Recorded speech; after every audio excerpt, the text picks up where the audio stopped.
Beginilah kondisi lajur khusus roda 2 di Jalan PB Sudirman Denpasar. Tak sedikit pengguna sepeda motor memakai lajur kendaraan roda 4. Begitu juga kendaraan roda 4 melaju di lajur garis putih khusus sepeda motor. Beberapa pengendara mengaku tidak begitu memperhatikan kawasan tertib hukum atau KTH. Kondisi ini disebabkan masih banyak warga yang memarkir kendaraannya di bahu jalan atau lajur khusus sepeda motor.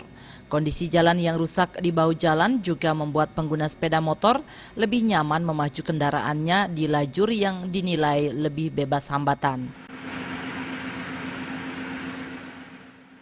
Kesemrawutan KTH juga terlihat di Jalan WR Supratman. Tidak sedikit mobil dan kendaraan roda 2 parkir di lajur khusus kendaraan roda 2. Banyaknya toko yang tidak memiliki areal parkir membuat pelanggannya parkir sembarangan. Suteja dan Artaya, Bali TV.